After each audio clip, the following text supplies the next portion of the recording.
If I were to describe how the average Catholic looks at the world today, I describe it like this. Broad and wide is the way that leads to heaven, and everybody's going that way.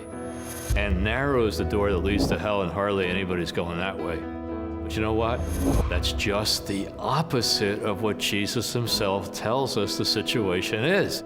Broad and wide is the way that leads to destruction, and many are traveling that way. And narrow is the door that leads to life, and few there are who are finding it.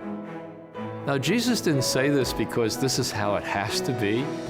People who are on the Broadway don't have to stay on the Broadway, and that's where we come in. That's where our prayer, that's where our love, that's where our intercession, that's where our witness comes in. We need to really invite people to leave the path that's leading to destruction and find the person of Jesus Christ who can lead them to true life here on this earth and eternal life. Welcome to The Choices We Face. I'm Peter Herbeck, and I'm here today with Tom Corcoran. Tom is the author of a dynamite new book, in my opinion. It's called, co-author of this book called Rebuilt, The Story of a Catholic Parish, Awakening the Faithful, Reaching the Lost, and Making the Church Matter. Welcome, Tom. Hey, Peter. It's great to be with you. Yeah, glad you could be here. Glad you could be here. Well, I'm just delighted that you're here because I love the book, and I love what God is doing with you guys. And I wonder if we could just begin, share a little bit first with our listeners about you, a little bit about yourself and your family, and then I'd love to just dive in and hear the story behind the book.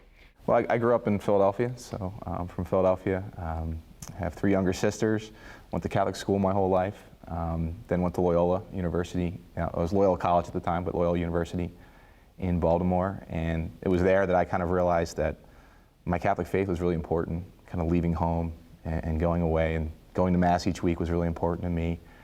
And also kind of realized pro-life was important to me. My dad had always done March for Life and that kind of thing, and being that close to DC, I'm like, I got to go to DC for the March for Life. And so just for me, college is where I think my faith, I began to own it.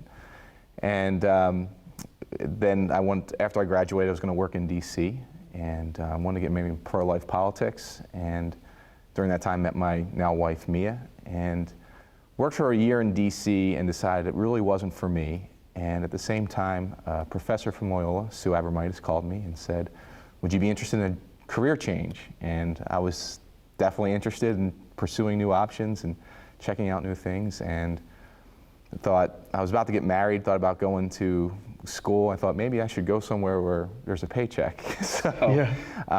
I was like, I'll take the job at the church. And when I'm taking the job at the church, to do youth ministry, which is Nativity. And I thought I'd be there maybe 3 years. And I've been there 16 years now, so. Fantastic. Now, were you actually trained at all in youth ministry? Like, you just jumped in? They said, here's a good guy, solid Catholic, let's hire him and him. Yeah, that was more it. My pastor, Michael White, who wrote the book with, had talked to Sue Abramitis, the professor, and just said, do you know of anybody that's graduated recently that's kind of just a solid Catholic person? I'm not sure I qualify that, yeah. But you know, I was going to Mass each week, and she knew I kind of had a solid love of the church, and so she pointed him to me, and that was the only training I had. I think it's a huge foundation. I think my 16 years of Catholic school between grade school, high school, college were huge. Mm-hmm. I think it's set a great foundation for me, but that was the only training I had. Now you're married, and tell us a little bit about your family. I'm married to my wife, Mia. We've been married 15 years, and we have 6 kids, so. Fantastic. Yeah. So. What do you have? How many boys, how many girls? 5 boys, 1 girl, so it's Max, Gus, Nate, then my daughter, Elsa, and then Kefa, who is 3, and then my son, Caleb, who's 10 months. Oh, very good. God's blessing you. Now tell us the story about how did this book, which is really touching, it's captivated the attention of Catholics all around the country, as you know, because you're in demand now, you know, and bishops, priests, lay people all around the country are talking in part about this book. What's happening? Well, it's as you said in the beginning, it's the story of our parish that in time that we just stopped at a certain point and said we want to share our story. And it began really in frustration that, as I said, I came into a parish not really knowing how it should work. My pastor, Father White, had worked as the secretary to Cardinal Keeler, but he really hadn't worked in a parish. And so both of us, we worked really hard. And as we share in the story, we realized we were working really hard and we were kind of working on the wrong wall, or leaning the ladder up against the wrong wall, that we were creating religious consumers. And for about 5 years, we ran really hard till we kind of stopped and said, why are we doing this, and what impact are we having?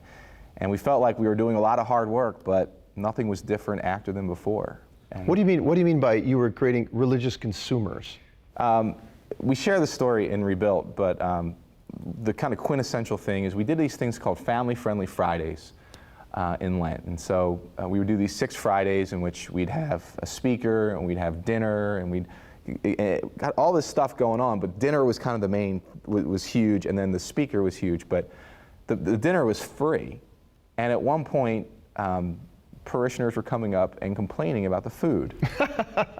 And that's the free food. Yeah. And so, again, there's an ingratitude, obviously, but there's sort of like, okay, this isn't the type of people we're supposed to be forming. You know, we should be forming people who are much different than this. Yeah. And so out of that frustration, and for me, I was doing youth ministry, and I was doing all these events and activities, ski trips, lock-ins, all these things, and I'm like, again, I'm not sure I'm making the impact on kids I'm supposed to be making. And I heard a book from a fellow youth minister called Purpose-Driven Youth Ministry, written by Doug Fields. And I'm a person that sometimes books just change me. I don't know what that is. There's certain books I can look to.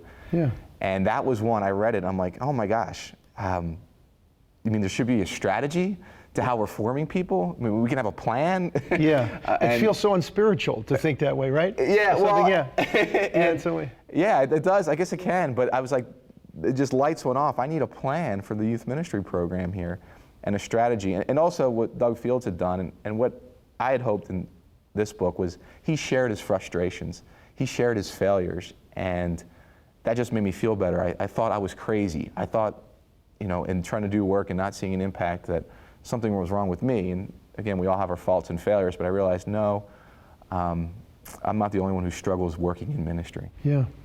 And so then when did you and Father Mike come together on this and say, something's got to change? Did it come out of your work, that the change in your own work from reading that book? And how did it all happen that the whole ball started rolling parish-wide? Well, I have to give credit to Father White in the sense that he always was open to new ideas, and he kind of gave that permission. But as I started sharing some of the things that I was learning from Purpose-Driven Youth Ministry and implementing in the youth ministry at parish council meetings, he would kind of come back and be like, that was really good stuff. And then one time, Saddleback Church, which is Rick Warren's church, and Doug Fields is no longer there, but he was there, was having a conference, and I just emailed him and said, hey, you want to go check this out? And he wrote back, yeah, let's go. And we went, and we just had a great experience there. We were, again, overawed at the community that was there, that these were a community of people we were drawn into, whereas when we compared it to the community we had formed and our leadership had formed, it wasn't the same community. It doesn't compare on a certain level. Now, didn't Father Michael have an initial reaction against it when he was there? Was there something in the book, doesn't he say something that was just hard for him to hear initially? Both of us were very nervous, we were afraid of being outed as Catholics in the evangelical setting. And I think sometimes the Protestant Catholic thing, and obviously there are theological differences, but I think so many times it's just cultural. Mm-hmm. But what you're referring to is, so we went to this youth conference, and then he had such a great experience. About a month later, he went out to Rick Warren's pastor's conference. Okay. And Rick Warren is, at a certain point towards the end of the conference, just started laying into pastors, really challenging them, saying, we got to step up our game. I mean, people are dying out there. We got to step up our game, and just laying into pastors. And Father White mentioned he just got mad. He's like, who is this guy to talk to me? Oh, okay. And I studied in Rome, and I was secretary to Cardinal Keeler. And I'm working hard. I'm working hard. Yeah. I ran the Pope's visit in Baltimore. Yeah. And he's walked to the car, and it's a long walk to the car at Saddleback Church. Yeah. And he said, he's right. He's totally right. And he that was a conversion experience for him. Yeah. He walked back, and we began changing things at our church from that. And so what did you do? What were the changes that began to implement? Did you feel led by the Lord to kind of, what steps did you take? Well, we tried to again, we saw things were working at Saddleback Church. We studied other churches, and we saw what was working, and we just, in the beginning, just trying to copy them in some ways and bring them into our context. Obviously, Catholic context is different and liturgical context, but there were things we could easily kind of translate in. What kind of things? Well, I think one was just a reaffirmation of our love of Scripture, and for Father White, the importance of preaching. That we saw that as we went to these churches, that the preaching was excellent and really good and hitting us as we heard some of the breakout sessions or some of the talks. And so it was a recommitment to the preaching at our church, a commitment to being a welcoming church. Again, Father White shares a story of going into Saddleback Church and being so warmly welcomed that he went in a different door to see if it would happen again. And it absolutely did. So we're like, again, hospitality is a powerful thing, isn't it? I mean, genuine caring for people is really important. Absolutely. And again, it's something any church can do. I mean, it's not that simple. It's not like we want to do hospitality and it happens. Right. But focused effort over time can create a very hospitable and welcoming place. And for our church, when people join our church, it's one of the biggest things they mention. It's just a welcoming place. Yeah. So Scripture, you guys went to another level together with the Word of God. Hospitality, is that you describe? What else? What other kind of things did you start to implement, or you thought were important pieces to rebuilding or strengthening the parish? Small groups were a huge thing. That we saw that small faith sharing communities were really big at these churches, and that was the way they connected people together. And again, I think that's often lacking. It was lacking in our parish, and that people didn't know each other, didn't have friends in faith, and so small groups was a big one. The whole just weekend experience, that there is a great opportunity there to reach lost people, reach people far from God. And I think that was another huge way we were evangelized, I would say, that we needed to make evangelization and specifically reaching people who were lost or far from God a priority. That just sunk in deep too. Yeah, that's one of the great things I appreciate about the book, because it feels like you guys, hit a laser shot about why do we exist. Yeah. And we exist to love God, we exist to love one another, and we exist to make disciples and go seek the lost, basically seek the lost and bring them in. Right. And so that's a kind of revolution. All those things, the Scripture, the hospitality, this whole area of being able to reach the lost. What did you concretely do? Let's just talk about Scripture for a minute. I mean, I'm sure Father was working hard and studied, and you were working hard. What did you guys do differently that changed the whole approach to preaching and teaching the Word of God as a parish? Well, I think we, number one, prioritized the weekend experience, or prioritized the weekend masses, because again, that's the number one opportunity to reach people. I mentioned we did these family-friendly Fridays, and we poured hours and hours and hours into that, but we had about maybe 600 people there. We had about 1,800 people coming to Mass, so where could you make the bigger impact? It was on the weekend experience and the weekend masses. So I think that was our number one thing, is like we realized we needed to pour time and energy there, put aside other programs and events, and make sure that energy was reserved for the weekend experience. What are the things that I would see if I came to your parish on a weekend, which I'd love to do sometime, by the way? We'd love to have you. Yeah. What would I see that you guys have made a big investment in, that you could point to if we had a conversation and said, these are the 3 or 4 or 5 things that we concentrated on to make this weekend special, liturgy special, Eucharist special, and the experience? I think the first thing you would experience coming to our church, again, is the welcoming, as I said, and from the parking lot. We have parking ministers that are there to help greet you, smile. Again, create a sense of expectation. Do they park your car for you? They don't park your car, no. No, it's not valet. So people often mistake that. So that's a common thought. No, but just the parking team out there and smiling, welcoming, greeting you, glad you're here, kind of thing, pointing you to a place to park. They will help you find a place to park. They will not park your car. But when you go to an event, when there's a parking people out there, it makes you feel excited, right? Go to a ball game or any kind of event, it makes you feel excited. Oh, something's happening here. Yeah.